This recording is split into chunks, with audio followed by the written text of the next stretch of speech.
Okay, now I'll go ahead and call the meeting to order. So the first order that we're going to discuss, we're going to reverse the items on the agenda and start out with item B, which is the House in the Woods property and the realtor contract. So Cheryl, do you want to introduce that? Oop, you're on mute. There you go. And it looks like Kelly's joining us now. There. I just jump in there and ask, and I missed it, even though I was logged in. I don't know why it logged me out. Why are we changing it, just for clarification? Yeah, just because the other discussion is going to be longer, and we've got Natasha on the call. Okay, all right. Thank you. Go ahead. Okay. If you recall, back in February, we had the listing for the property, and there was the RFP for the House in the Woods property, as is commonly called, at 19,600 Forest Drive. And we did agree to contract with the realtor, and she is on the call, Natasha Hughes Smith, doing business as Lynn & Associates, and they did have the contract with the city for a 6-month contract, which has expired. And she is here today asking for a 6-month extension of that contract. Hello, everyone. I'm Natasha Hughes Smith with Lynn & Associates. I was asked to provide information on what we've done to market the property. And so I'm going to provide that information and then also make a suggestion if the city, I hope, is willing to extend the contract, then I will make a recommendation regarding the price.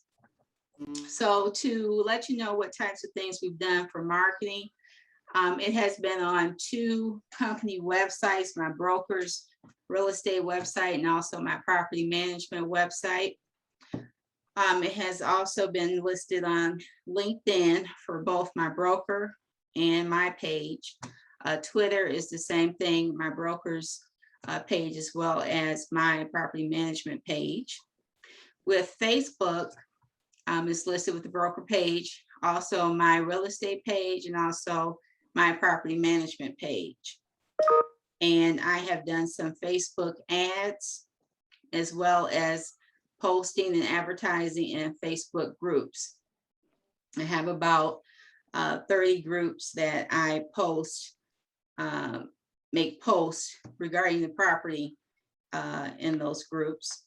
I've also done some vendor events, and it's listed on Realcom, the MLS, and through Realcom is listed on several sites that people can browse and look for the property. Move in Michigan is one of those sites that's fed through from Realcom. Also, I have a YouTube page for my property management company.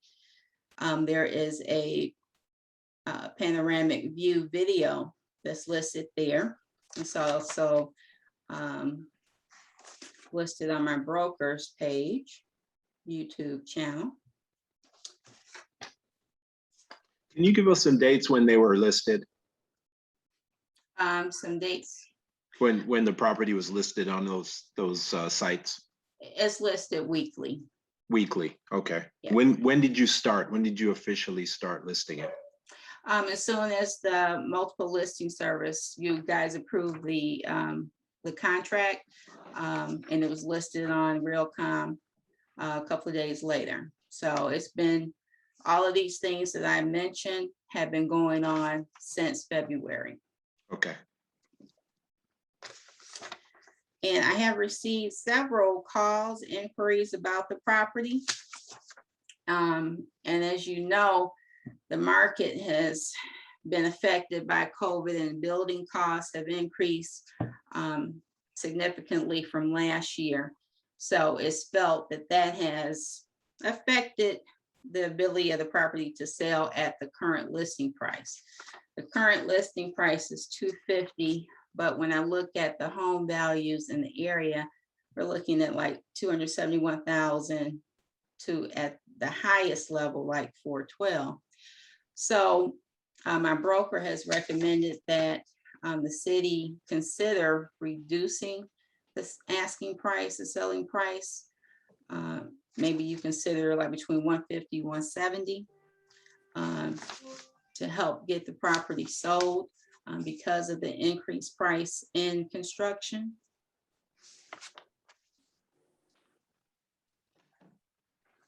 Did you say reduced to 170? 150 to 170. Of course, it's up to you guys to decide on what price you want to reduce it. But my broker and I believe that a reduction in price would help the property to move because of the increase in construction costs that the industry is facing.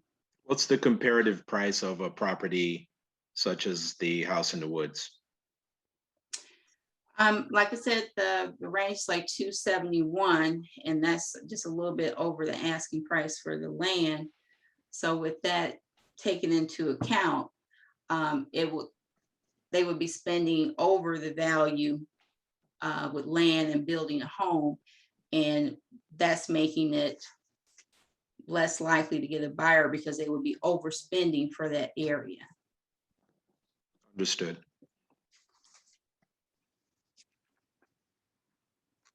And remind me, Scott or Pam, what do we have into the property? About 88, was it 88,000?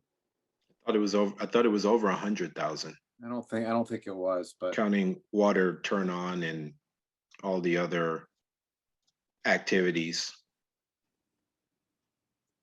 The last calculation I recall was in the 80s. Okay. Rob, you're on mute, Pam. I want to say just about 90,000. Yeah. Yeah. Okay.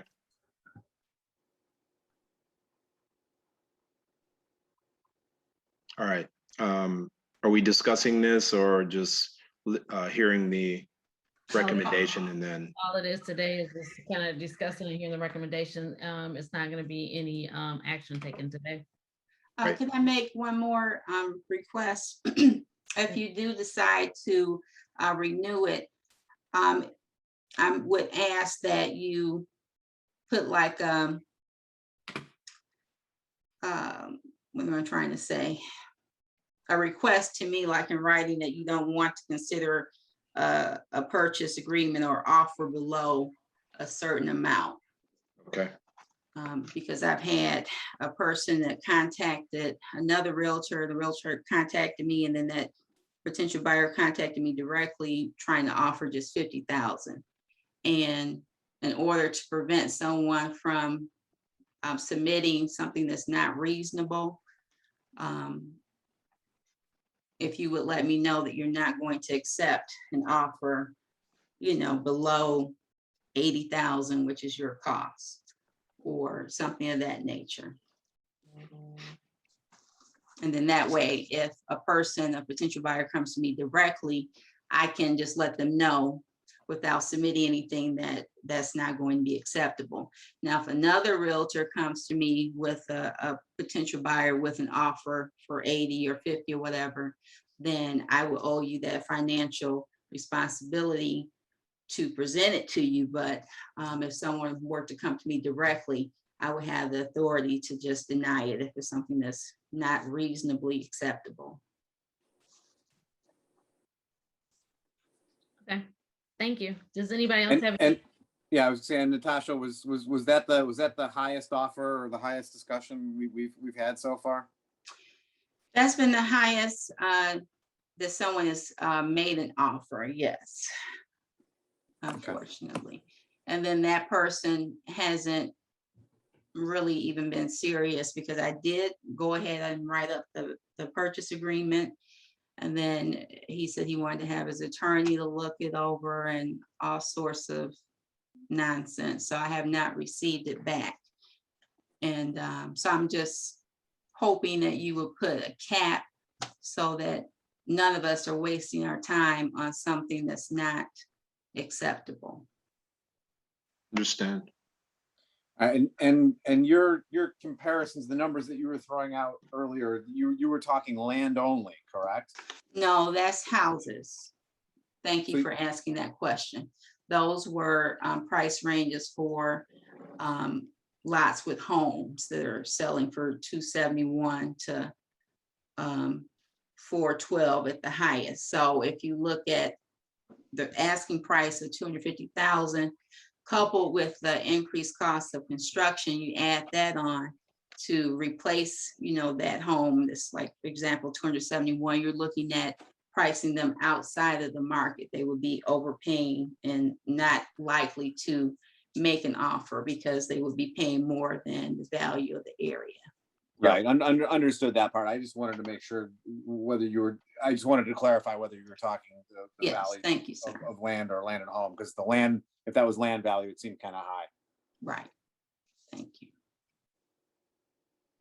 Mayor Garrett, if I could ask, Natasha, are the inquiries you're getting, presuming that they're going to build a single home, or are they looking at building 2 or 3?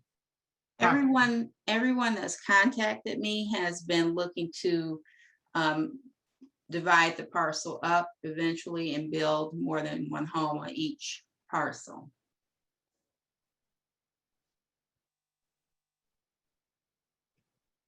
So the lowest was like building 2 homes to the highest 4.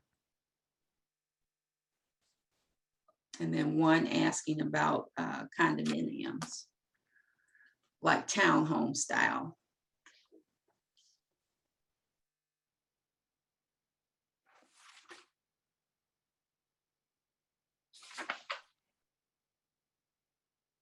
Is there any other questions for Ms. Yeah, Smith? Karen Miller has a question in the chat. Okay, we're gonna hold off for the questions until we get to the public comments right now. Okay. But I think Natasha should stick around for the public comments, don't you think? If she wants to, she can, but we're just gonna follow the agenda today. So if she wants to, Ms. Smith, you are more than welcome to stay around. And if I don't, will Cheryl email me a question? Any Absolutely. questions that come through? Absolutely. All right. Thank you. So I'll just absence myself and I'll look to follow up with, well, have you guys follow up with me. Thank you. Thank you, Ms. Smith. Next. Yeah, I was just gonna say, I guess I didn't remember us asking that high of a price for it, but maybe that's just my failing memory. No, it was that high for quite a while, and that was something that I thought it was.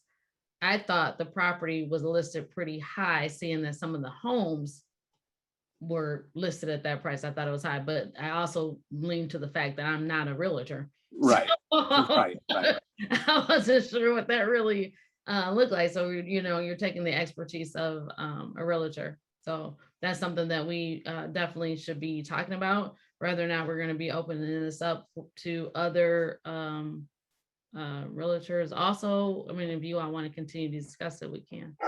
Yeah, I was just gonna say, I mean, the 150 to 170, which she's recommending, I mean, even, at that price, that covers our costs and then still gives the city a large chunk of revenue, if we can sell it for that high. Right. Would agree. I mean, yeah, prior to COVID, that price seemed fairly reasonable, but under these conditions, I would recommend lowering between 150 to 170, erring on the higher side.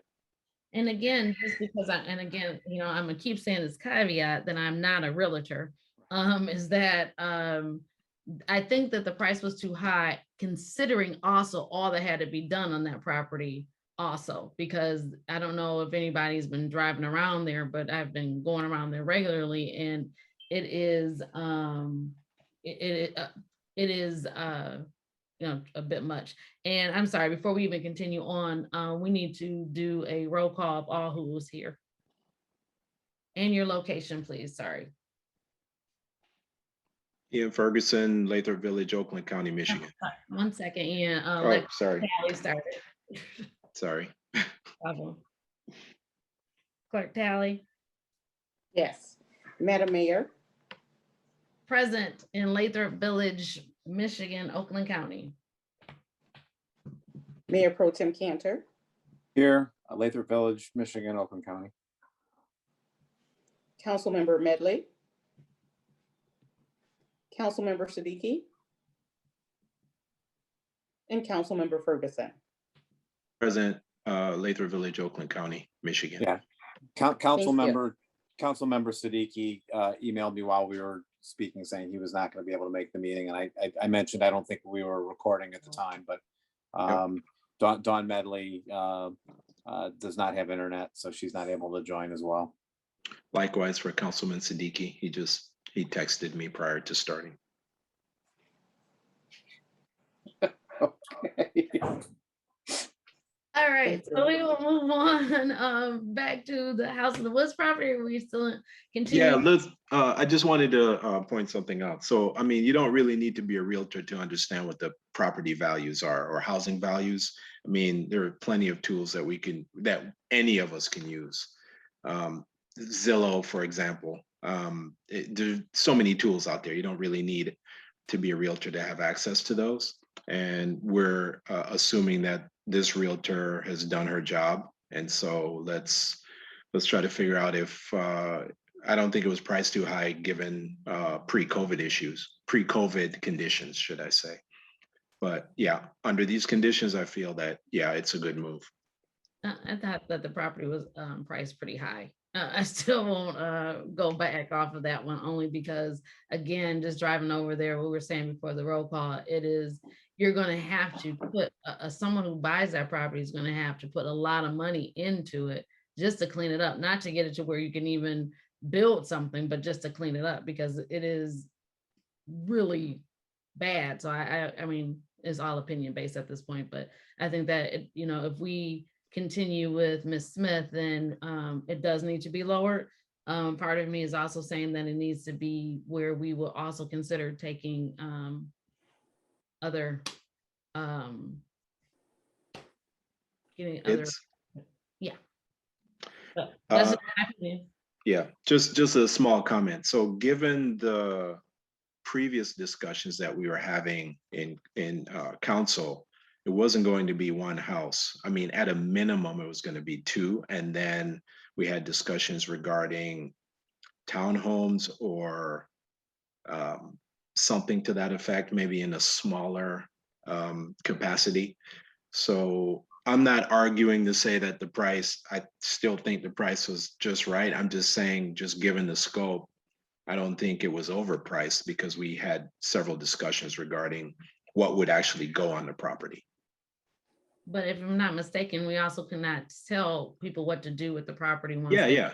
I agree. I agree with that. I mean, we're just going to beat a dead horse. I mean, the fact is we can decide that in 2 weeks. And I mean, we can continue conversation right here. I mean, I think it's a good strategic move. So I was going to throw my 2 cents in. Has anybody looked at the listing? Exactly. It could use a little bit of work. Bruce, maybe we need your photography. Okay. Yeah, and actually, I'm sorry. Yes, I did look at the listing, and I think that's what made me start driving around there too. Yeah, and so and now these are some questions to ask. It was Facebook, it was LinkedIn, Twitter, her company. Zillow. I saw it on Zillow. Yeah, she said Twitter. She said her company websites, as well as her broker's website. Right. Realcom. There's about 150 followers on her Facebook page, and then I just found it on their broker site. So just take a look at it before you come back to have this discussion. I think there's certainly an opportunity for improvement. Well, and the other question too is does it make sense to get I think it does make sense to get evaluations and from other sources as well before we make this decision.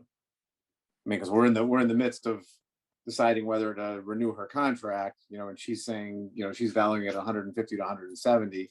I mean, is there a way to get, comps without contracting with another realtor? I mean, could we talk to a realtor in the city? I mean, I know we've got Karen, we've got John Rood, we've got several others. I don't know, whether or not we can get, opinions from them without having to hire them and contract with them. But if there was a way to, get some other valuations just to make sure that 150 to 170 is in the right range. I think that might be a good idea. Again, I don't have a strong, I'm not a realtor. I didn't want to use the same phrase, Kelly, but so I don't know exactly how that all works. And maybe I know Karen Miller is probably going to stick around for public comment because she's got some chat questions in there. So maybe she can make some comments about that as well. Okay.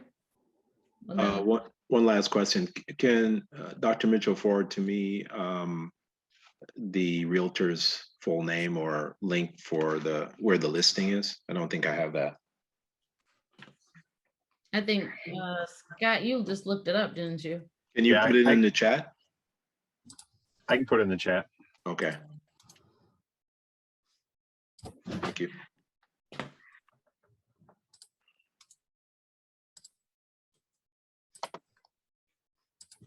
I think I can. Spoke too soon. Oh, thank you. If I can get to it, it's not. Oh, there it is. Okay. Okay, so, everyone good with that for now? Yep.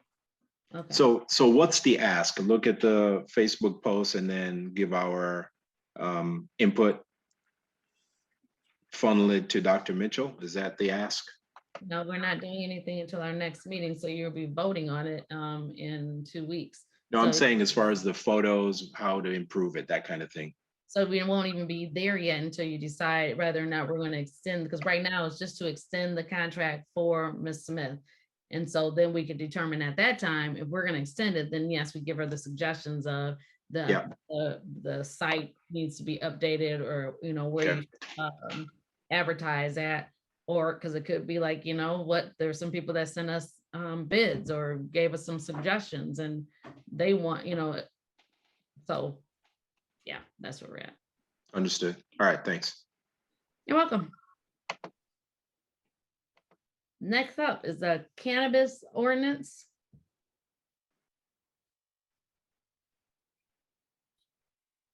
Don't everybody talk at once? Well, as Oh, you yeah. know, you passed the ordinances for the zoning as well as the code. And at this point, we were moving forward with the application process and for the scoring.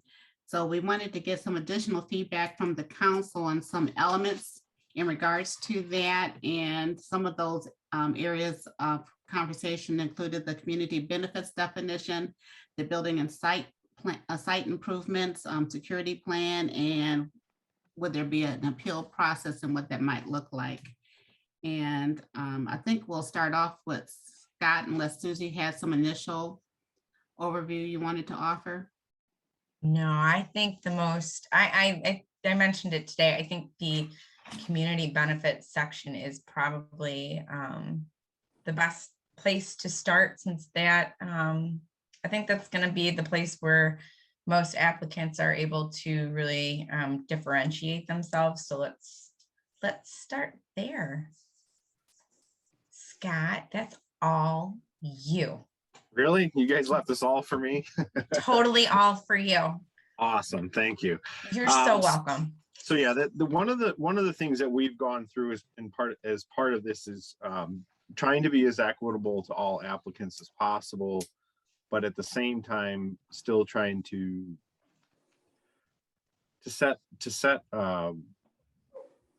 parameters, I guess, for lack of a better word, but create scoring opportunities so that we can, as a community, can attract and have the cream of the crop, so to speak, rise to the top. So we want to be able to develop or gain some community benefits that really will be beneficial to the city.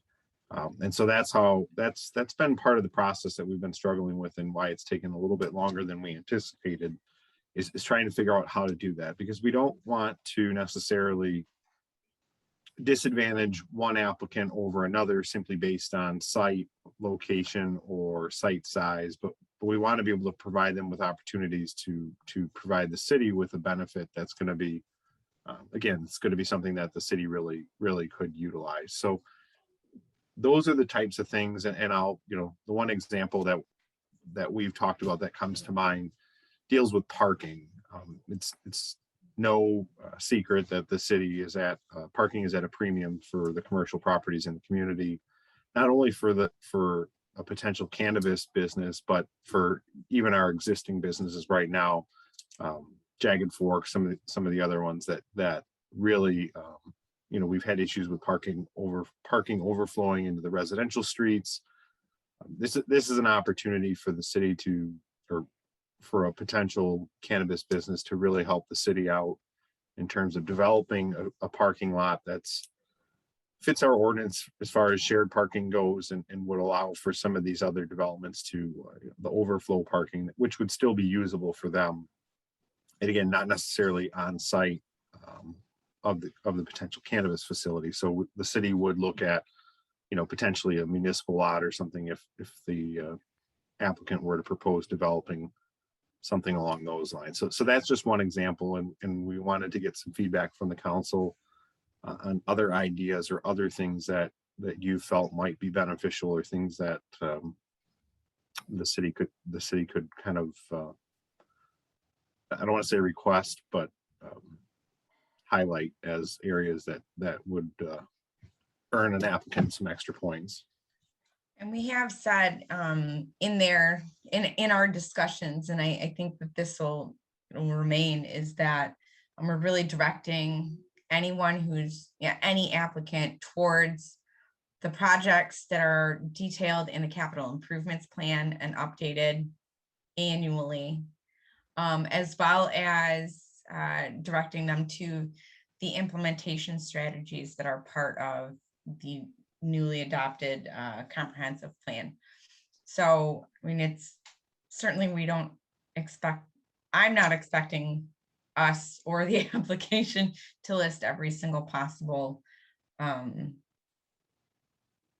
alternative there could be. And really, we want to kind of leave that, leave it open for some of their own creativity. Otherwise, everybody's going to say we're going to do the same, right? So, I mean, could that include something like maybe to the like donation or percent of profits to local road fund or something like that? yes, that could be something like that. Yeah, because I think that's something that the residents would be thrilled about, just given the fact of how many people still aren't getting their roads worked on. Sorry, I was on mute. Yeah, and I noticed too, Scott, one of the examples, and Susie, I guess, you talked about the capital improvement fund and commits to a 3-year contribution. Mhm.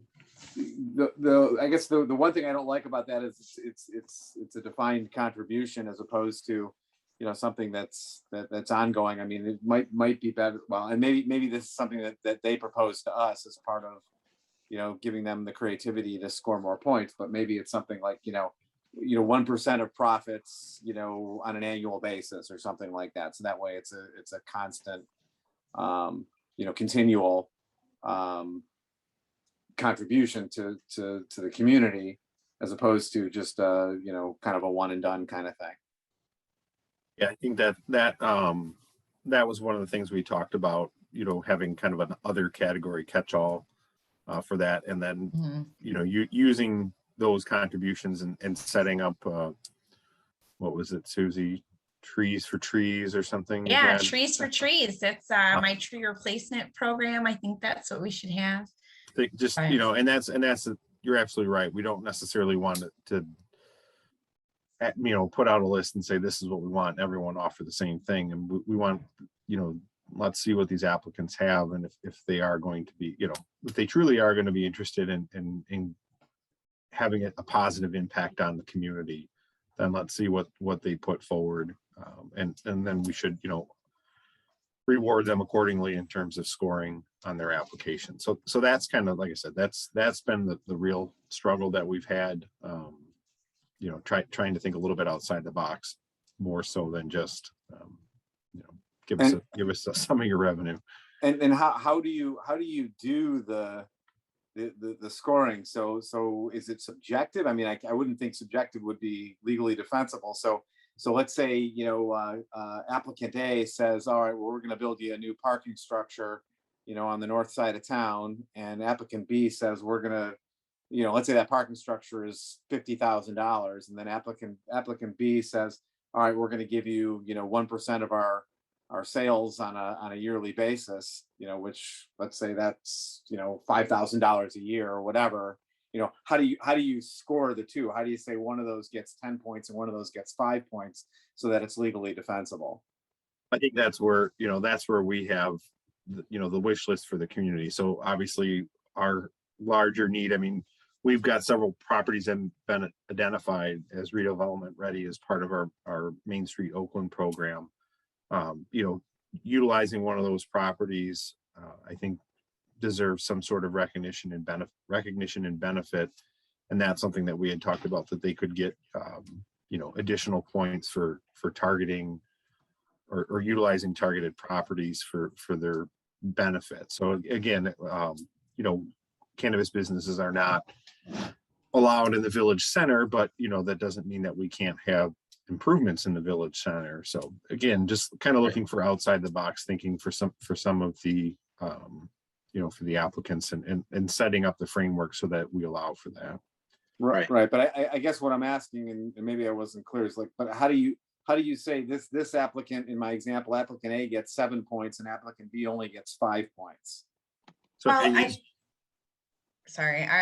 think that's been part of, I mean, that's kind of like the next step for us, right? Is that we've really been thinking, trying to come up with these ideas of what, you know, what would we like or what would be good to include. And then the next step, at least in my mind, is to assign those.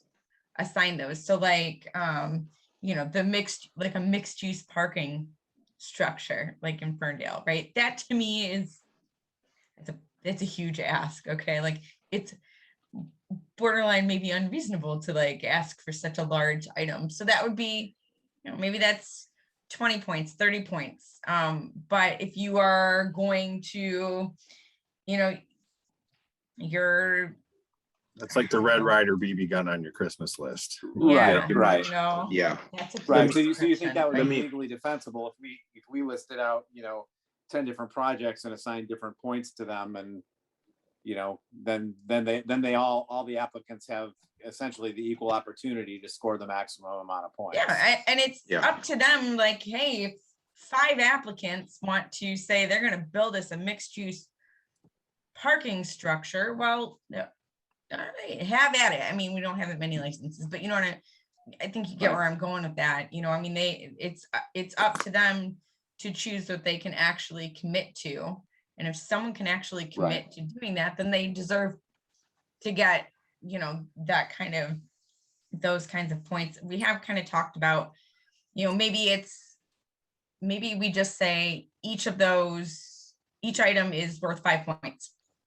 Right. And Yeah, choose so as you're many go- as you want. Now there wouldn't be any issues, you know, in terms of legal defensibility if we did that, if you had like this a la carte list and you know, one applicant says, all right, well, we'll just do all of them, and they're from a multi-million-dollar corporation, whereas, you know, a little ma and pa, yes, well, it says, well, I'll do these two. The ma and pa couldn't then turn around and sue us and say they have, well, of course they can sue us for anything, but successfully sue us for you know, saying that, well, this organization had a bigger advantage because they've got deeper pockets, blah blah blah. I would assume that wouldn't float.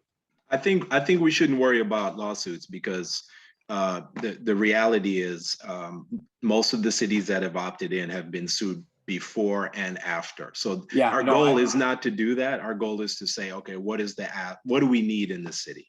If we're No, going to do I disagree, and our goal is that we know we're going to get sued, yeah, and that we want to do as much as we can up front to make it every single aspect of this as legally defensible as possible, and think about that stuff ahead of time. And I think that's what's taking Scott and Jill, you know, kind of a long time to get this scoring done, is because they're trying to make it legally defensible because we know we're going to get sued, and we want to make sure we prevail. don't get me wrong. sorry, go ahead, Ian. No, I'm just saying, don't get me wrong. I'm not saying don't worry about it. Maybe I used the wrong words. What I'm saying is, let's look at the list as far as our ask. And yeah, we're talking about what we need to do here, and we've got our city lawyer. So let's make sure that, and you're already asking the question, let's just make sure we're in line with trying to prevent that. But I'm just saying, let's not make it a focus where we're really nervous about getting sued and we can't bring to the table what we think could be beneficial to the city and at the same time be fair about it. Well, go ahead, Scott. Sorry. Oh, I was going to say that's part of what we're working on, and you're absolutely right, Bruce. I mean, we're trying to mitigate whatever exposure the city might have, and that's one of the reasons why we've kind of gone away from the on-site improvement, because that's an area that has been criticized and attacked for other communities that have put other property owners at a disadvantage for, if they've already made improvements to their facility and then someone's proposing, and they proposing to make improvements to their facility and they're being awarded points for that. Whereas, they're an applicant's being disadvantaged because their property has already been improved to that standard, and that they don't qualify for those additional points. So again, I think putting it out there and the fact that someone,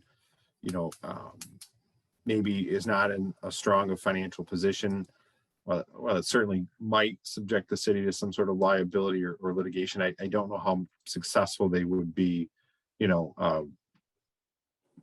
There's saying a rich man can ride in a limousine and a poor man has to take a taxi. I mean, they both get to the same place, but I don't know if that alone is going to be enough to, for someone to be successful against something, an action against the city. But it is, like I said, it is something that we are trying to be cognizant of as we're doing this, so that we're not opening ourselves up for trouble right off the bat. Right, but if it is legally defensible, I think that a la carte kind of thing sounds great. Just put out a wish list of things, that they can use to score points and let them fight it out for who does the most for the city and gets the most points. Just a quick question regarding the point system. How are we going to execute that? Is it going to be, are we going to have like a committee that's going to review those applications independently? Or we're going to have staff do that? We're going to have council do that? Because I seem to recall some of the cities have an independent committee that is receiving applications, reviewing those applications, and then they go through the scoring process. So what is that? How are we going to execute the scoring process? Well, from my understanding, at least, I'm starting to wonder about my understanding in all of this, because things seem to switch. But my understanding is that there is we're going to have an independent panel. Has anything changed since we discussed that last? No, so the thought process was not to have city council make the scoring determination, for it to be actually done by staff and consultants. So, and the way Jill has proposed to do it makes the most sense, would be to have, again, depending on who ends up doing it, if it's two people from the planner's office, myself, we haven't really determined who's going to be doing the evaluations, but we won't sit down in a room together and talk about it collectively. We will each take the thing, the application, the information, review it independently, score it, and then we'll meet and say, okay, this is what I've got for applicant A, applicant B, applicant C, and compare them that way, so that it truly is an independent type of a review. So. And this is question, but don't you think that this committee should be formed just like all the other committees in Lathrup have been formed? As in, you do have someone that, except no oversight from the council regarding this, but having have a resident or two that's on there too. I mean, You mean just like my a two planning thoughts is commission, like, or- we don't have, for a site plan review, we don't have a separate committee do that. That's staff and But consultants. just like how we had the marijuana committee come together in the first place to do the investigation, that's what I mean, to review. Well, No, I understand. I'm just thinking from I'm thinking of it from just an application standpoint, not forgetting really what the topic is, but just, from a land use application, staff does different land use, right? Different land Right. use applications. So in treating it similarly to that, another land use application. I think you also. That's how I'm looking at it, but, Yeah. Sorry, I didn't mean to talk over you, oh, Susan. sorry. Yeah, I think also if you have residents do it too, you lose some of the independence. Right. I mean, with all the conspiracy theories and everything, it just would be great to have something, just an independent group who has no stake in the game. But they do, because if you're But- gonna have our city attorney and you're gonna have our city planner, and then, I mean, they do, because they're the ones that put it all together. So Yeah. let me finish this, please. I was coughing, sorry. No problem. Independent means independent of being a part of this whole process. At least that's how I would take an independent process. Like, for instance, let's talk about the redistricting committee. Those are independent people that had nothing to do with getting it to or being a part of the committee beforehand, or any discussion beforehand. So that's independent to me. And the way that, we've looked at it, independent is, and, we're not, no one's gonna pave our street, because we don't live in the community. And so we're not gonna say, all right, this applicant is gonna put a park at the end of my road, or they're gonna, put a parking lot next to my favorite restaurant, or the place that I go to get, my taxes done, or whatever it may be. So I think from that perspective, having consultants, yes, we did work on it, but, and yes, I want to see the city of Lathrop Village get the best applicant for the fit. But, at the end of the day, I don't know these applicants from anybody else. And, if they're, taking what Bruce is saying, taking the conspiracy out of it, the accusations that there's some sort of a kickback or a bribe or something along those lines, there's simply no benefit for staff or consultants to take that. So, that's kind of how we looked at it. But again, I don't think it's been set in stone. So, if it's something that, and I'd have to look, I haven't looked in to see if other communities have any sort of resident input with respect to them. Can we look into that just to speak to whether or not, just to see what other communities are doing? I think we have that in the data that we provided. I don't have my hands on it right now, but it goes back to what we've talked about forever. This is just it's a retail business, should not be handled any differently with any kind of bias. I think Susie is alluding to that, and they're more than qualified to do it. Plus, the marijuana committee was formed to fact find, to verify if crime went up, to verify if you had solicitation of any kind, to verify what the costs are, to verify if it destroyed cities. That's the reason why we formed that committee, because this was a totally new business for the entire nation, with the exception of California. So I think that number one, before we even get to that, so provide the data of showing what the other cities were doing regarding the residents. If you don't have it, then I think that that's what we need to see on average of what other cities are doing regarding resident or citizen input. Yeah, I'd like to see that too, Kelly. Yeah, I know that Walled Lake has an independent committee, but it's been a while since we looked at that, so I'll have to try to dig that up. Well, if you could provide it to us, that would be great to send it to Cheryl or Dr. Mitchell. Sure.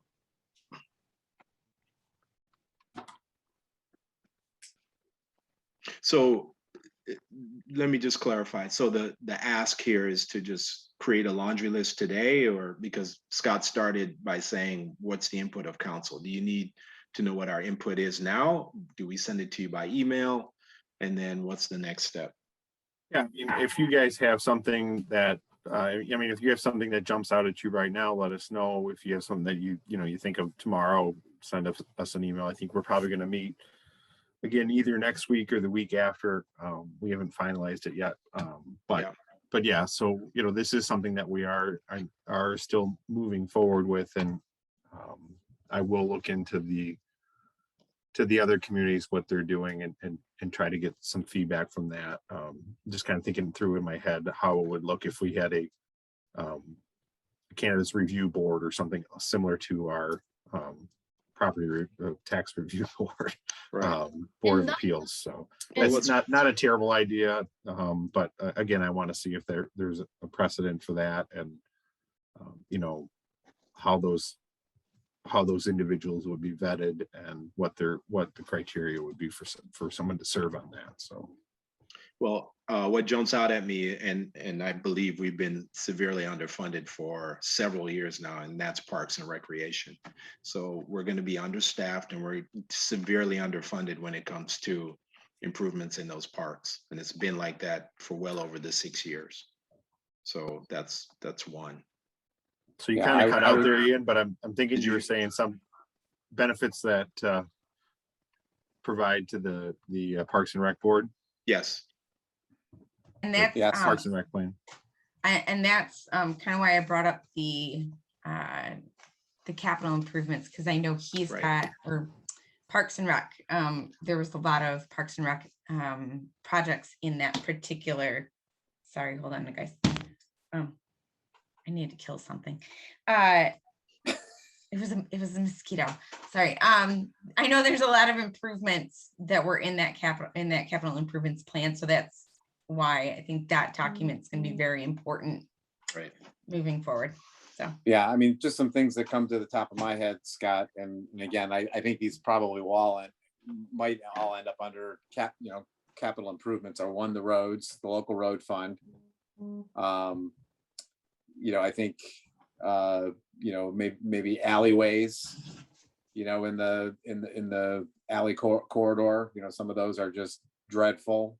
And that would have a positive effect on the businesses in the city. Parks and Rec, like Ian said, and even the really non-sexy stuff, like some of these water and sewer types of things that we were doing via bond. If we can get money from the outside from any source, it reduces the amount that residents have to put in there. So I think things that benefit the community and the residents. I think if we can find things that in some way hit the residents' pocketbook, so to speak. In other words, they see a direct benefit, like their roads or like their water main, or things like that. I think it might help. Kind of, we know this is a contentious issue, but at least that'll abate some of the pain, I guess, for the people who are against this. Right. I mean, their biggest complaint was, why don't we focus on lowering taxes? And obviously we don't have, empty lots that we can try to build upon or expand our community. So we can't do that. And, that's kind of, I don't recall that being the. yeah, it was actually one of the petitioners came to me, and Bruce was there saying that, you guys focus on lowering taxes so we can, so we don't have to worry about this. And obviously we can't do that, but if we can add value in other areas, I think for sure it'll be beneficial. Yeah, I heard that a lot too, and it was more so from people who were against cannabis, thinking that the primary reason why we're doing this is for revenue. When I've said publicly it's not my primary reason, but trying to say why don't we focus on lowering taxes. So I've heard that a lot as well. Okay. Now, is building and site improvements, is that a separate discussion point, Scott, or is it? Yeah, that's a separate category. Okay. Sorry, that's And the one that those- we.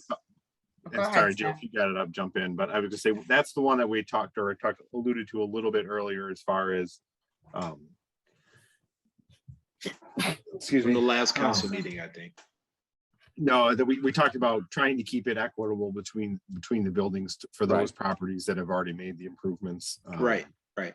But yeah, right now we were kind of thinking, you know, of awarding an equal number of points to both new construction and construction that has been recently done that is increased the taxable value of the property, and then have a varying degree of points based on the percentage of property value increase, as well as add some additional points for things, you know, if they go green and they do you know, energy efficiency, green roofs, stuff like that, some innovative stuff that will be you know, they could pick up a few points here and there for things like that. Right. Low impact, that type of stuff. So You're talking Energy Star. Yeah. Things of Kind that of, yeah. nature. Yeah.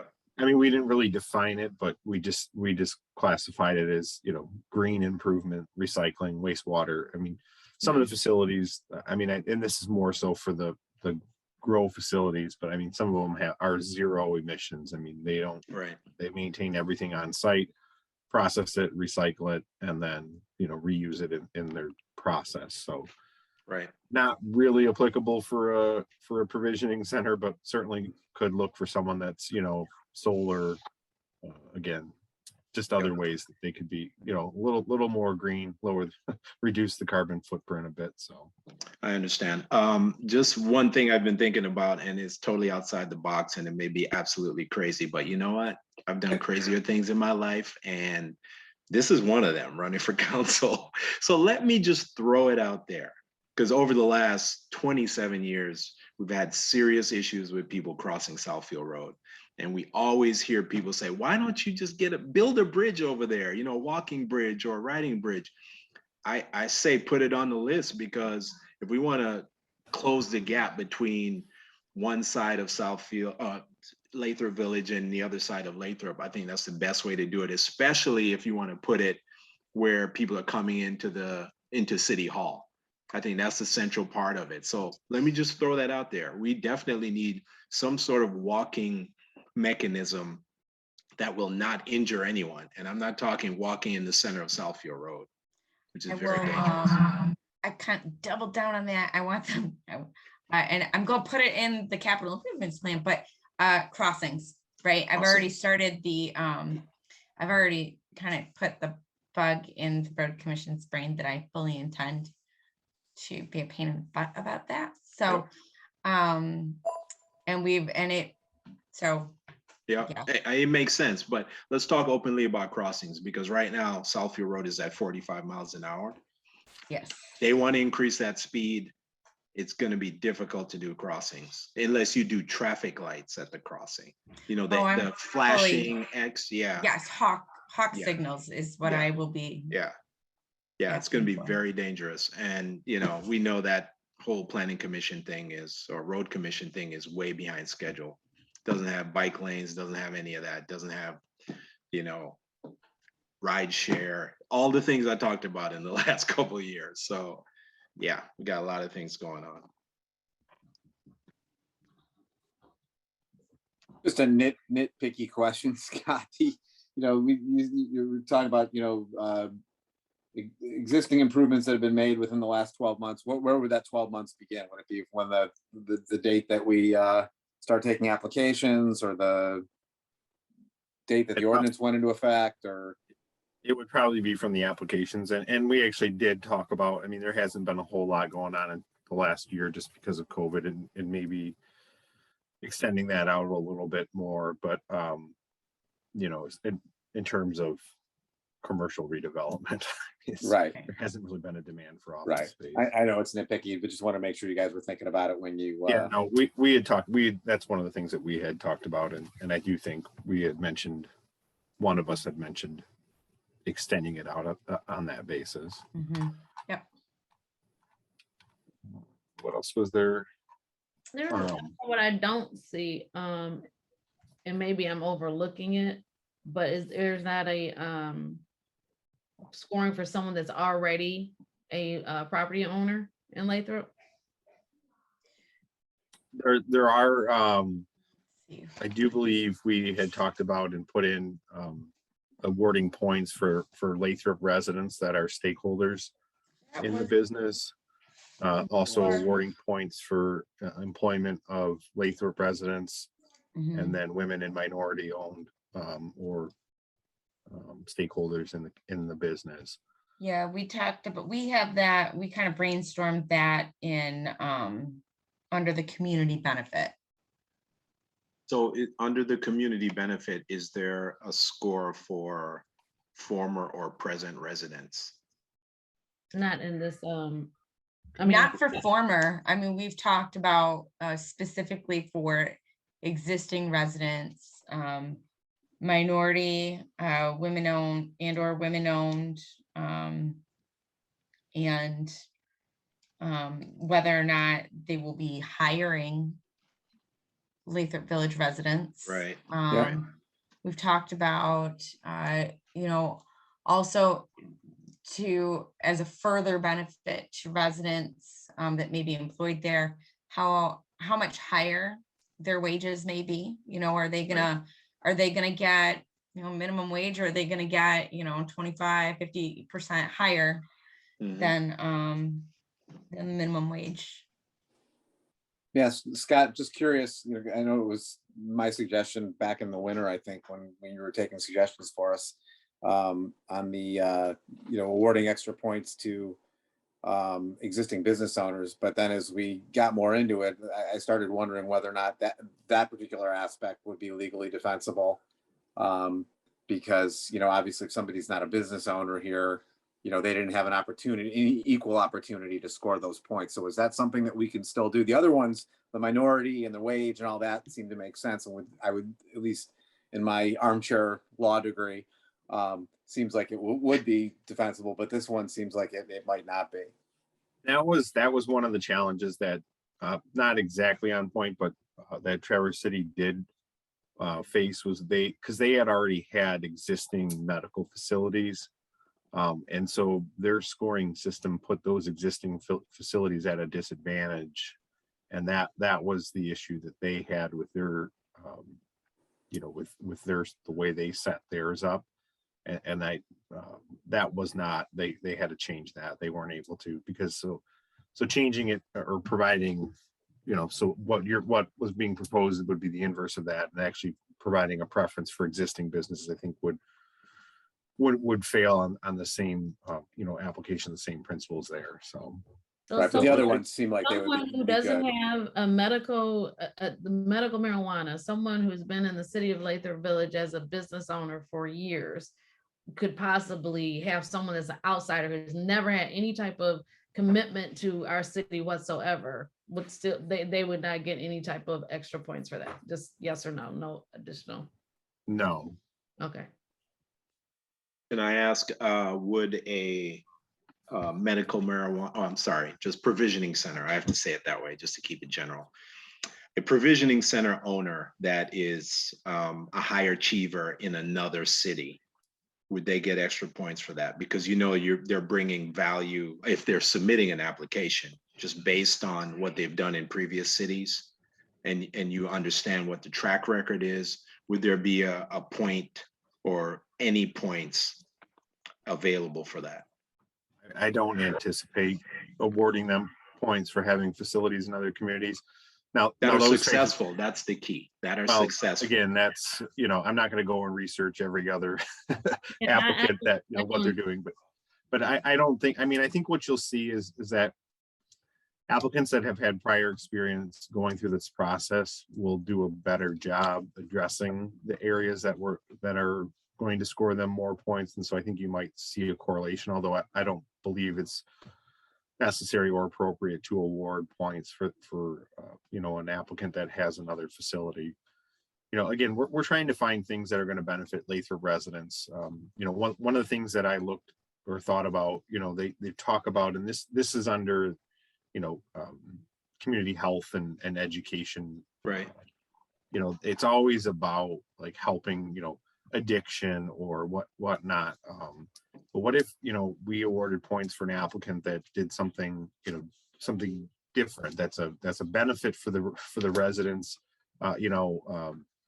helping seniors work on their taxes or something, something like that, or just something different, that's not Not necessarily related tied to the drugs. cannabis industry. Yeah. And Right, well, drugs, Yeah, because like, yeah, sorry, I you know, didn't mean to cut or you off. Meals on Wheels services or something, just something that we can look and say, all right, so we're providing a tangible benefit to residents and to residents that maybe aren't necessarily going to be interested in purchasing their product or frequenting their establishment. So just kind of to broaden that scope a little bit. So if anybody has ideas along those lines, stuff like that. Yeah, when you said that, what popped into my head was when we initially started this process, we had a hospice nurse that spoke about the benefits of medical marijuana, and I think she also spoke at the last town hall we had. Mhm. So would we be able to add points if, let's just say, a provisioning center incorporated a hospice nurse for pain management or anything like that? Or for the community, for the city, like independent of them or whatever. I mean, that's something that we could consider. I don't know, is there a shortage of hospice nursing or hospice facilities in the city or are there other agencies that are providing that? No, there's service? there's not a shortage, but I don't recall any provisioning center providing that service at all. Okay. I mean, locally, like available on call for Lathrop or any city for that matter. That's why I'm bringing it up, because I remember that was one of the people that spoke a couple of times. Yeah, no, I mean, that's definitely something. And again, I think a lot of that part will be incorporated we are requiring that they submit a detailed business plan. So I think that might fall under their business model if they're going to have, a nurse or someone on staff that can answer questions, or, how would this product interact with my cholesterol medication that I'm taking, or is there, Right, is right. there anything that I need to be worried about before I, whatever, can eat this or smoke this, that it's somehow going to contradict something that I'm currently doing. That I think is, I mean, if I was in this industry, I'd probably want to have someone on staff that can consult that. Yeah, But I agree with that. So what's the issue with or the discussion around security? I'm curious about that, because I know we wrote a lot of security parameters into the zoning ordinance and into the ordinance. So what are you thinking about there? that was one of the areas that I really didn't feel like we should award points, because we want to have, I mean, the security, it's non-negotiable. It's going to have Right. to be high end, top tier for Sure. everybody. I agree. So either you're providing a security plan that meets our needs, or you're not. We weren't gonna, kind of pick and choose, features that they could add on to up that. We want top state of the art, top of the line security. Either you're doing it or, no thanks. So Yeah. Right. So the point there was that you're saying we're not putting that on our document here for tonight, was that we're saying we're not awarding points based on that. I think they'll get, again, that's something we talked about, do we give them a point for the sake of completing it? I don't think it's necessary, because our Right. ordinance says incomplete applications will be rejected. So, yeah, we could artificially inflate, oh, you got 600 points because, you turned everything in, or is it even really necessary? It's either they're going to do it or not. Is kind of how we looked at it. Yeah, the only gap there is that I think we should at least award points for having, if they have it written in their business plan, to improve security within 3 years, like have it ongoing for 3 years based on the technology improvements.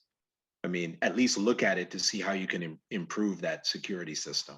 I mean, when you have a security system in place, you can't just let it. Can you hear me? Yeah. Okay. I just had this huge buzzing sound. So when you have security in place, I mean, it's not for infinity. You have to continue to monitor and make sure that I think we had this conversation before, where we have security that you have to upgrade. You have to make sure it's in the business plan to do that, at least within 3 years or whatever that target is. So we have a more comfort level Well, their site plan is going to, you know, the ordinance requires security, and if they lapse on any of it, then they could lose their site plan, their license, right, Scott? Yeah, and that will be part of the renewal of the license. So if Yeah. there's a, you know, if there's a breakthrough in security technology in the next 3 to 5 years that you know, it just, you know, whatever it is, it just completely makes everything else obsolete. Obviously, our ordinance is going to change to make that the new standard. And I think, you know, any applicant that's, you know, for renewal of their applications will have to maintain the current security standards that the city requires. So, I Scott, think correct me if I'm wrong, but isn't that also an element of the application process at the state level too? So wouldn't they, I mean, wouldn't that be something that would be required for the renewal? I think so. I'm not Okay. positive on that, but I do. I mean, I know there is a security component of it. I just don't know if it's the same as ours. Okay. And so what you said earlier, I think it was Bruce that said it, that you would want to, you're selecting certain things because you think that would make the residents happy. Ever consider that maybe perhaps we should have something where they can send in some improvements or suggestions of what they would want to see instead of kind of guessing what residents would want to be improved upon? I think that's a good idea, and you know, but I mean, there's public comment here as well at our meeting, so I know we've got some residents on, so hopefully we'll get some there, and think maybe we have like a email address or something for the next week or Right, so. okay. Open up. Exactly. We did talk about that a little bit. I mean, in the past, we've utilized I don't ever remember, there's some Survey Monkey or something, Doodle Monkey. And we don't ever get feedback. We put it out there, we ask, we wait, and then, you know, we get the same 5 people that talk at the council meeting. So we certainly could do that again, open it up and see if there's any input that we could get from the residents. We're not opposed to that. Obviously, it's, again, like I said earlier, it's your community. You know, if there's things that you want to see that you could, you know, a benefit that you could derive from an industry that perhaps you don't support or you're not in agreement with on a personal level, but you could, you know, go for a ride on the Lathrup trolley or something like that. So I think that's a good idea, is to open up the, you know, and I don't know about how IT Right can do this or not, but to have a independent email address, you can send in a suggestion or improvement. I mean, and it will only be for suggestions for improvements to go into this, you know what I'm trying to say, what is it, the Community. The application. Yes, the application point system. Yeah, So, I mean, go ahead. oh, sorry, go ahead, Cheryl or Kelly. I just think that, you know, just a thought. Yeah, I mean, couldn't Cheryl, I mean, Survey Monkeys are quick. Is that something you could just get out in the next couple of days, Cheryl? It's Survey Monkey, and then we could advertise it and let people respond, and maybe have the responses summarized and given to Scott and Joe and Susie. Yeah, Susie and I can work on a draft question or two and run it past you, make sure we're capturing the information that you want the feedback on and get that out there, circulate it. And definitely include it on the website, Facebook, and our e-newsletter. Yeah, okay. Okay. Sounds like that'll make me happy. Somewhat.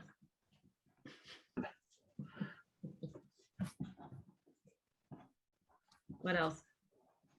I suppose the last big one on here is whether or not you all want to see an appeals process as part of this. I mean, Appeals process based on the application being rejected or what?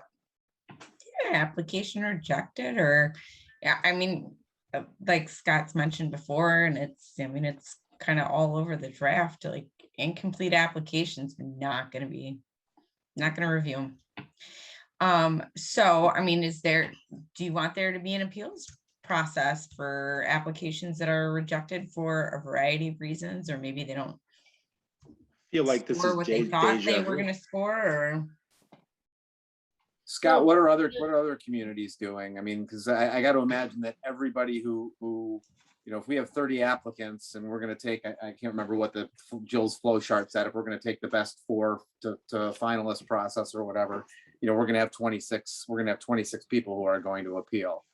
That's kind of my thought why I didn't put anything in there initially for it, is that, yeah, you're giving, people could always appeal through the circuit court if they felt that was Exactly what I was gonna necessary. say. I think that it should just go through circuit court, because again, Right. then we're going back to the situation of who is going to be on the appeals board. Right, so likely the council would be the body that would decide that appeal, and then, you're going to be turned around charged with making a decision on the applicants that have scored. So, it's always like, oh, you got to appeal the ZBA's decision to the city council before you can then go to circuit court. Okay, ask the same people to think about it again, and oh, nope, still say no. So, take that unnecessary step out. And then a lot of time, I mean, there is a benefit too, in the sense that oftentimes some people skip that local appeal step and go right to the circuit court. And if you made that a prerequisite, it could be a basis for, kicking the circuit court action. But again, I think you're going to end up just making more work and creating more problems for yourself. Yeah, I would be inclined to say no. Yeah, so we do go through the ZBA process with these. No. Approved. No. I was just using that as an example. Okay. It will, I was like, it would go through planning commission okay. as a special land use, and then a recommendation. Yes, the chart that Susie's holding up there. Planning commission recommendation to city council, public hearings, just like you would treat any other special land use. Yeah, thanks for the clarification. So in a word, Susie, no appeals process. Except through circuit court. thank you. Are there any other questions? Any other concerns? Just looking down the list here.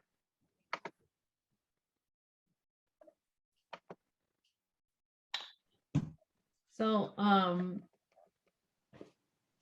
if we don't have any more, I want to jump back to the House in the Woods property. It just popped up to show me what the actual website looked like.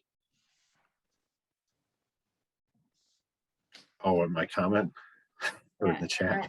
And I would be inclined to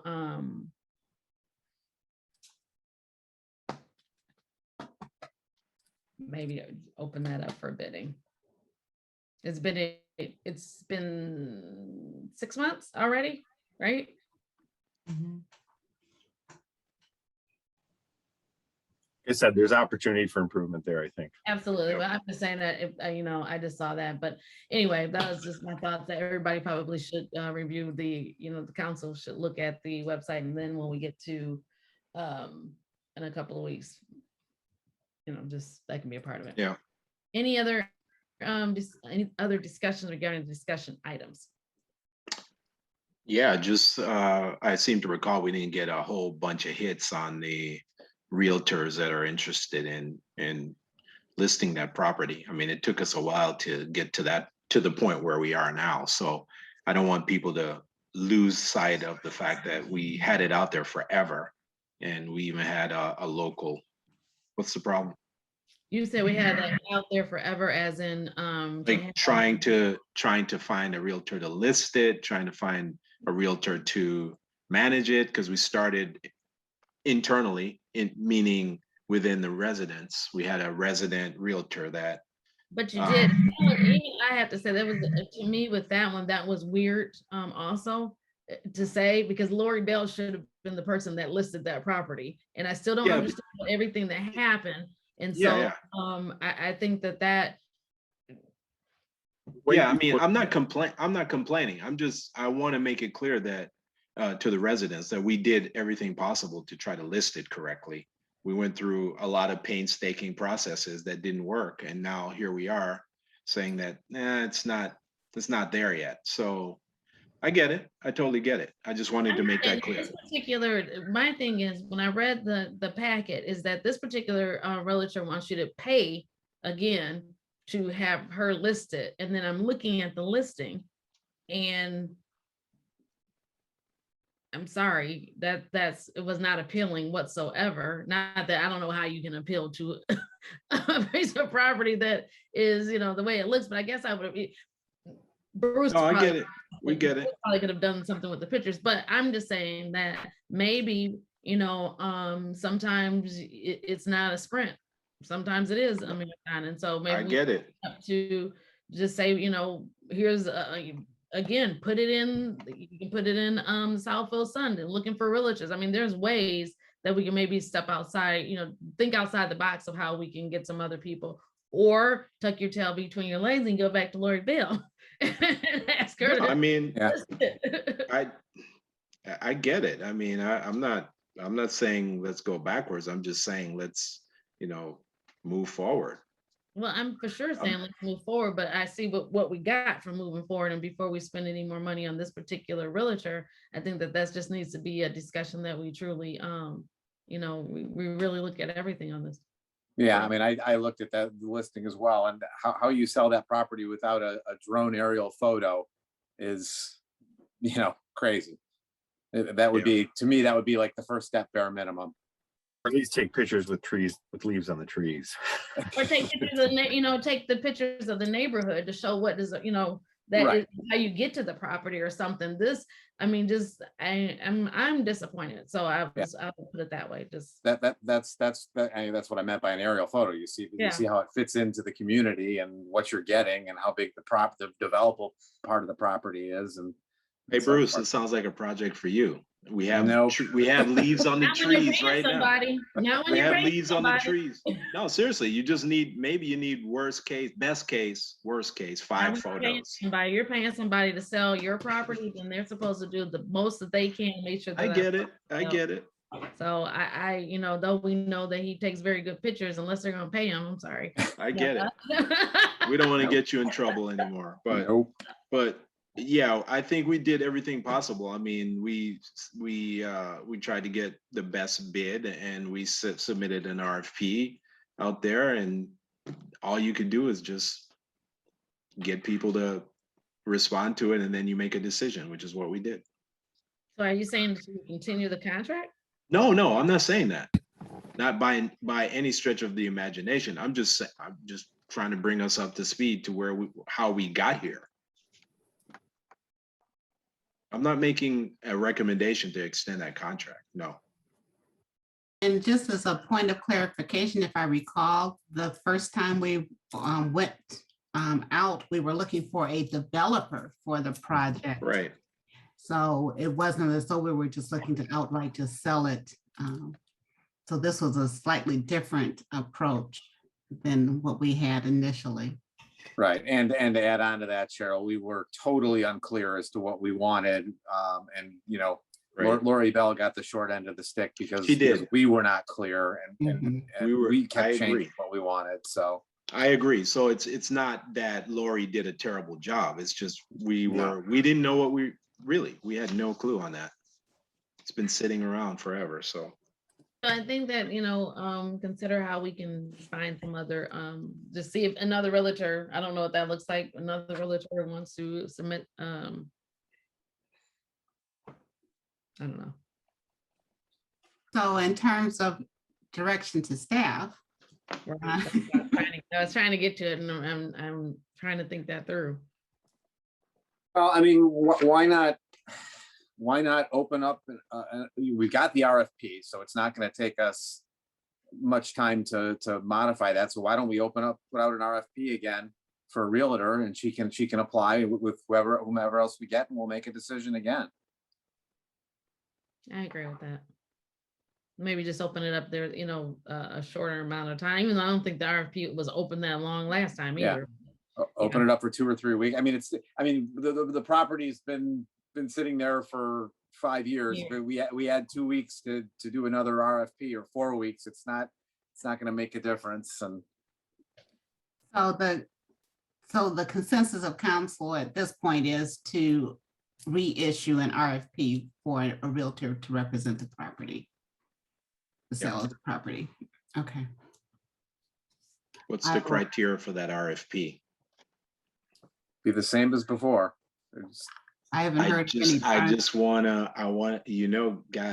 I just want to bring this up. I mean, got realtors in Lathrop. We've got Well, people And they- running and for they can- office they that are can apply. realtors. We've got people that are running for office that are realtors. Can they apply? I want to Right, make it clear. They need to respond to the RFP like any other realtor. I'm applying, but I Okay. guess You can apply for, I mean, the thing is, they can run for office and they can apply, but you can't, I mean, once you have it where if you get on council, then you can't sell it. So I mean, that's easy. I think Cheryl was frozen. She was in the middle of something, but I lost both of you and Kelly. Can you guys repeat? I was going to ask if you were interested in lowering the selling price and if you were to have a Oh, You must be at. offer that you would be willing to consider. Well, I think you broke up, but I think we got the gist of what you were saying. I think what we want is the expertise of the realtor. Mhm. I mean, so we got Okay. one realtor telling us, that she thought it was worth 250, but now given the environment, we should lower to 150 to 170.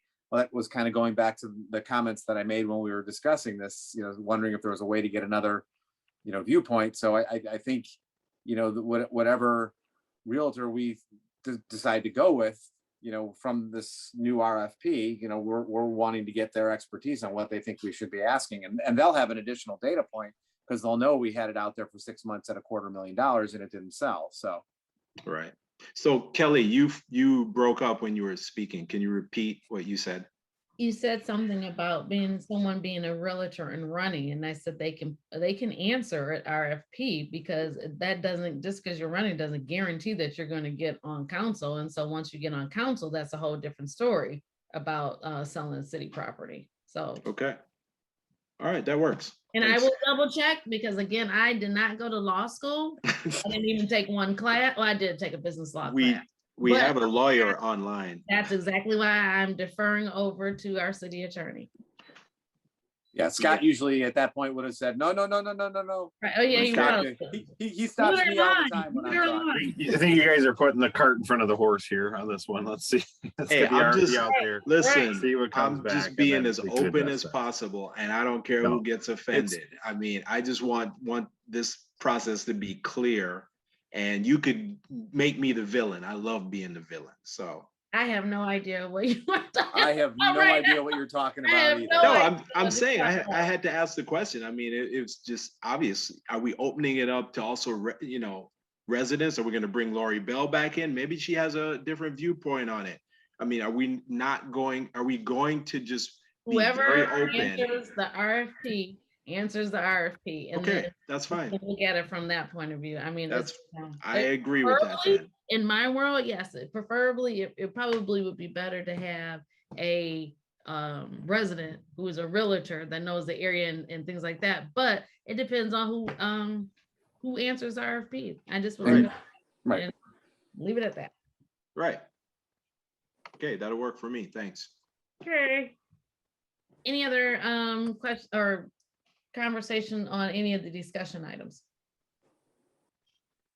Okay, so just for my homework, you're asking me to get information on other cities that what are they doing with the application process? Do they have a independent committee? Is the staff handling it, and or council? And I will get. Specifically, what we want to know is if they have residents that's on. Yes, that. I have that. I have that down as well. And if we could have that before the end of the week, No, you cannot. then Scott will move over to you and So see. Scott, when do you need this? I thought I was going to be the one that was doing that. Oh, okay. If you can do it, I can give you some phone numbers if you want them. No problem. Yeah,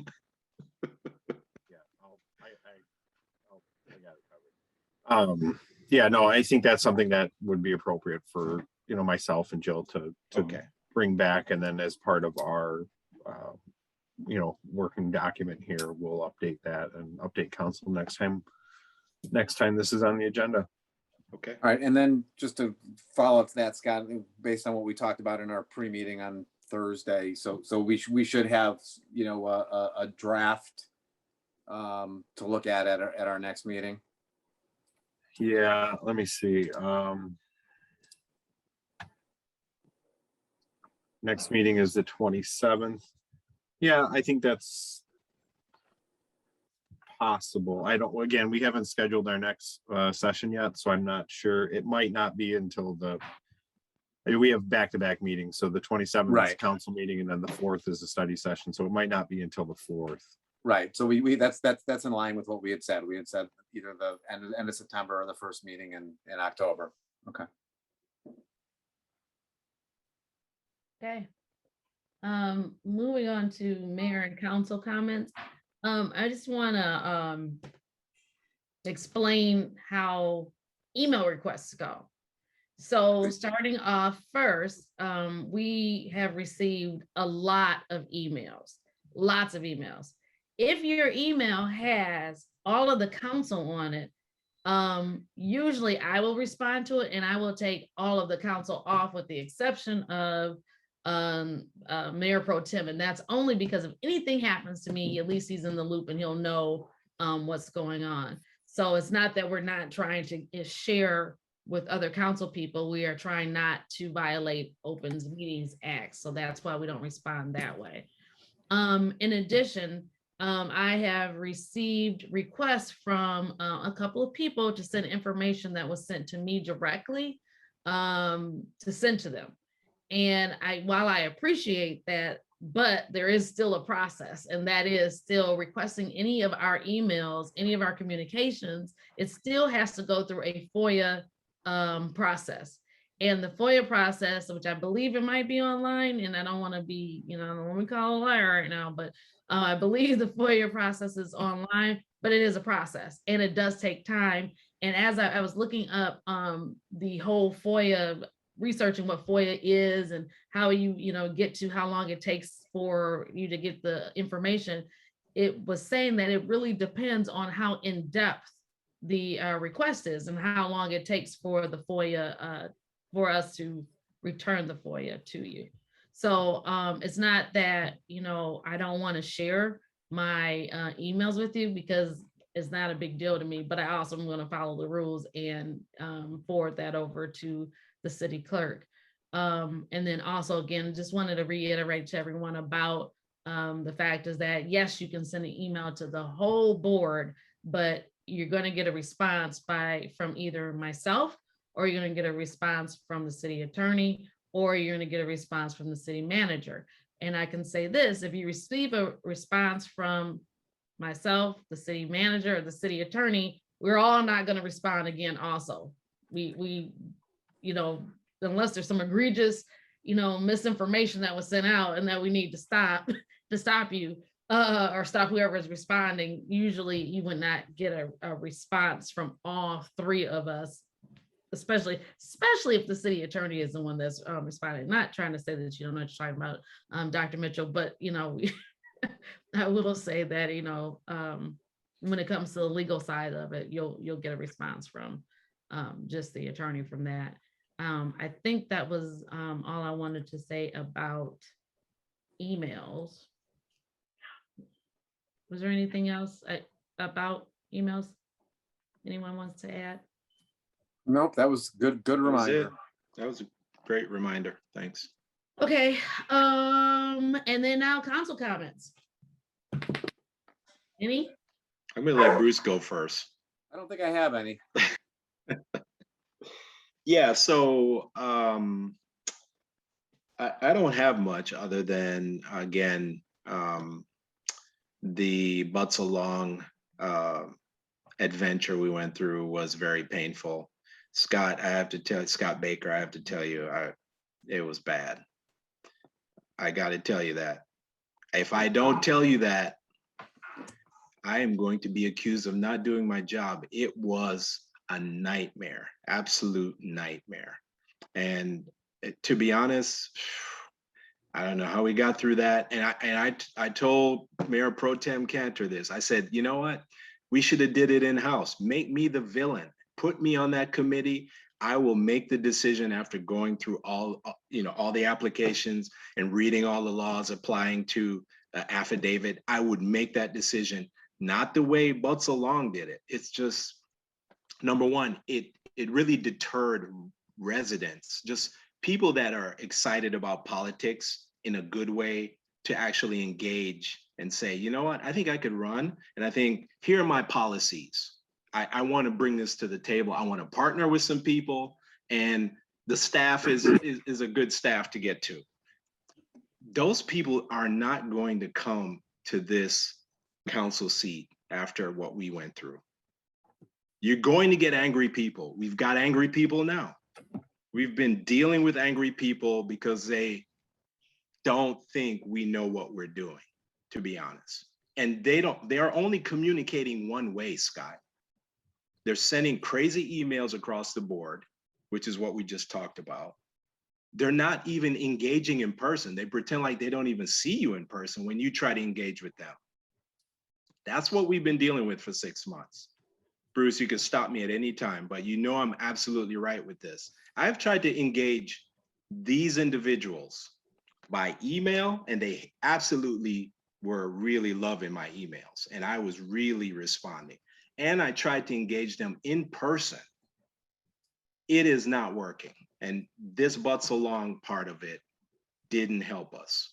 Didn't help council, didn't help the mayor, didn't help the city manager, definitely didn't help the staff. They pointed fingers at the staff, and frankly speaking, the staff has been well above board. They have been very professional. They are a reflection of us, and they've been doing a great job. So I have to say it and then leave it at that. Thank you. No, I understand what you're saying, and we did address it, and I think we acknowledged it, and I can't remember if you were on the meeting on last week or not, but we did address it. So I understand it was not the smoothest process we've gone through. Thanks for sharing though, Ian. I appreciate it. Anyone else? Okay, open it up to public comments. And before we go into public comments are 3 minutes long, and they are not a communication of going, it's not a dialogue back and forth, unless of course, again, there is some information that is erroneous or is not coming across. And I see that Kelda came off of mute, so that means that we must have some people in line waiting to speak. Well, before we open it up, can we at least address the questions that Karen Miller had in the chat? I think we should start there and then open it up, because it's been streaming for a while. I out of respect, you got to do it that way. Well, if they were questions, and I think that we kind of talked to them, and I didn't see that there were questions, but I see that Karen has her hand up anyway, so she'll be able to speak in a moment. Okay. Mr. Griffin was first, though. Okay, thank you. And wait a minute, let me get the I was going to put the timer on also, so just a second. So as soon as I can find it on my phone, 1 second.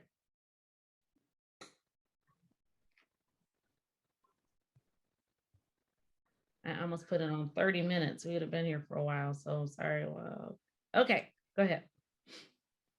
Hi, Mr. Griffin. Good evening, Madam Mayor. Thank you, Mayor and Council. My name is Jerry Griffin, owner and president of GMG Public Affairs Consulting. Spoken with you several times in the past as you worked your way through the marijuana ordinance process. And I just had a few comments about what you've discussed this evening. First of all, the community benefits portion is not unusual at all. I mean, I think having worked in a number of communities on this issue, many councils and municipalities have tried to encourage that activity through or for applicants to engage themselves and help improve things in the community through charitable contributions and engaging in that way. So I think that's certainly not unusual, and probably something that I think I heard a comment about whether that was questionable or because it didn't meet some state standards or something along that lines. I think that's probably not something that a lawsuit would be filed under. However, I have to admit, I was a bit surprised to hear some of the discussion when it was floated the idea of a potential business applicant making direct contributions to the city, whether it's a capital improvement fund or what have you.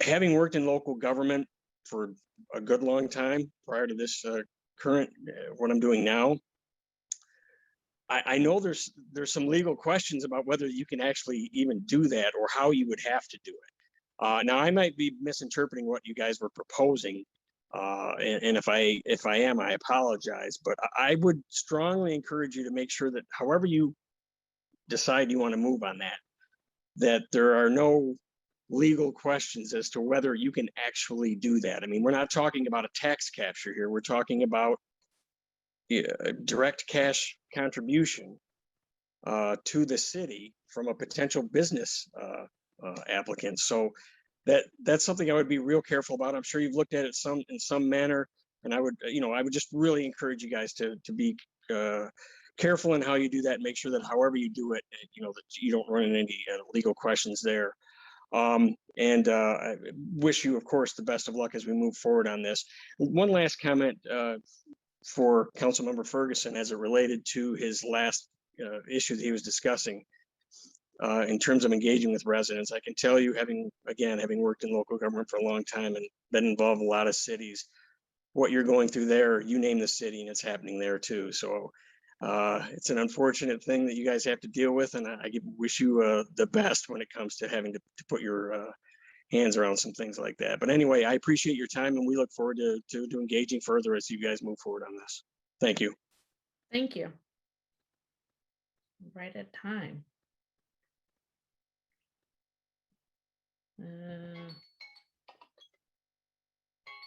Karen Miller.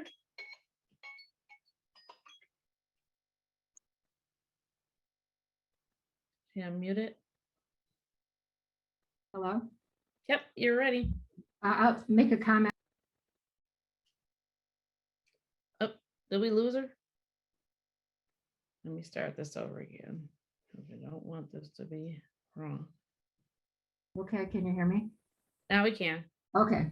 I just want to make a comment on the RFP that shouldn't be in my 3 minutes. The RFP that was put out was not well suited for realtors. There were a lot of things that don't even fit a realtor's form of business. And I made some suggestions on that, but I don't know if anyone even responded to them. I know it wasn't, wasn't taken into consideration. The RFP wasn't changed. There was a ridiculous amount of insurance that we were supposed to have and just some other things that didn't fit a realtor model in our normal type of contract. Okay, now you can start my 3 minutes. I already started your 3 minutes because you don't have the ability to choose, but I'll pause it there so you can start right now.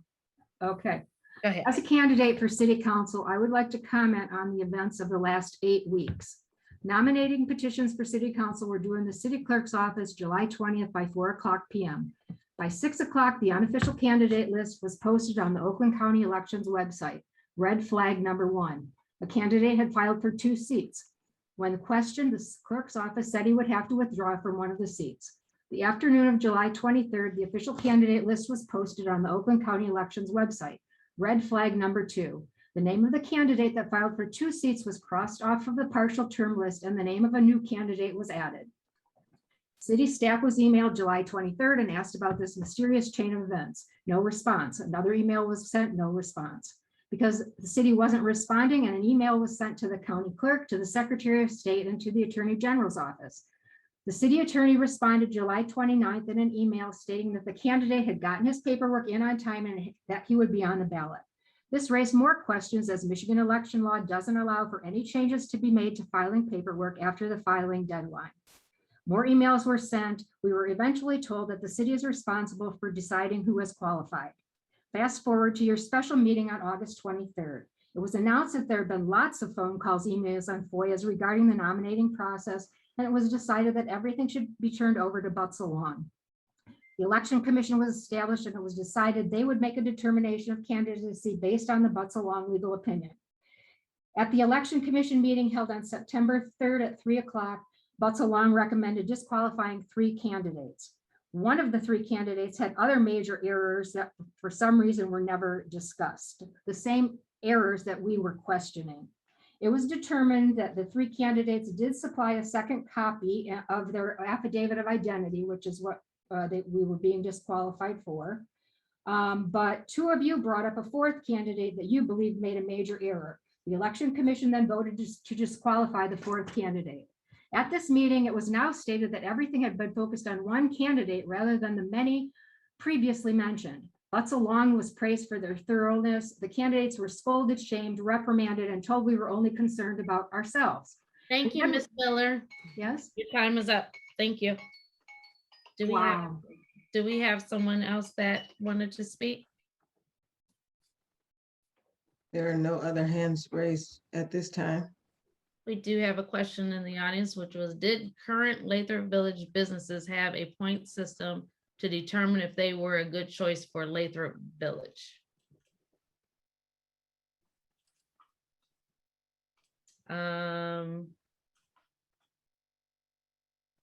I think Mr. Holly, do you, Scott, need more information regarding that? I mean, I think what it is it's saying why are cannabis businesses required to meet a point system if other businesses aren't? Okay. So. Gotcha. Okay, thank you.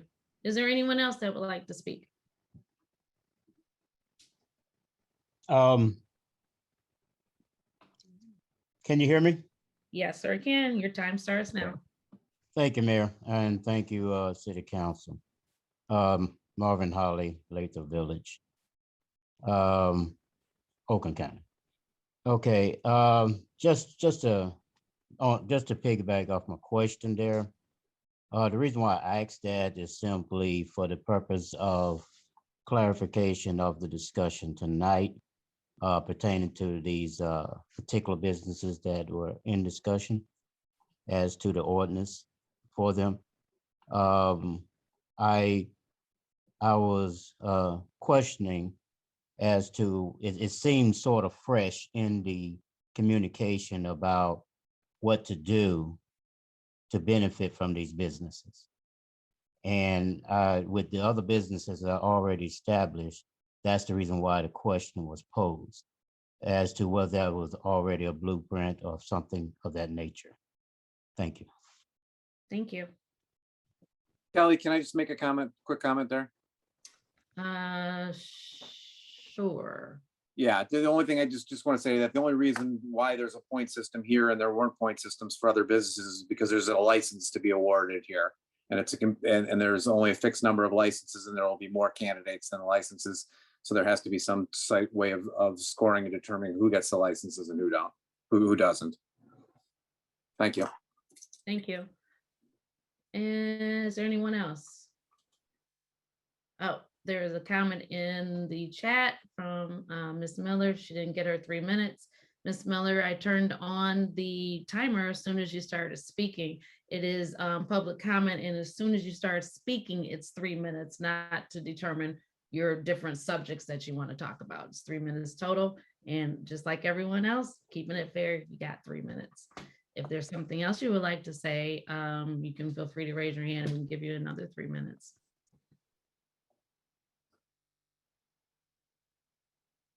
Okay, does anybody else have anything for the good of the cause? Me or No. us or them? I'm just saying as a whole. Is there anything else? Anyone else want to say anything? Oh, Ms. Miller's hand is up. And you can, let me get my thing back up. Unmute her. I just have a question. Now. Go ahead. I'm sorry, what?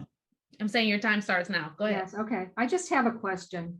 Why, when the Oakland County Elections Commission sent an email at 8:30 a.m. on July 22nd saying that a candidate had not completed all of his paperwork and that the deadline had already passed, why was there a cover-up? Why was the candidate given special treatment? Why did this mess happen that has dragged out for 8 weeks and cost the city a lot, and you have been blaming candidates for it? I just don't. You all really need to come up with some answers here. And I'll send this to you in writing with copies of the information we got in the FOIA that lays everything out with the questions that we had from 3 days after the filing deadline. That's it. Okay, thank you. Does anybody else have anything else? Okay. Well, I would call for our meeting to be adjourned unless there is anything else. Okay, well then you all have a good night and stay safe. Good night, Thanks, everybody. everybody. Thank you. Good night. Good night.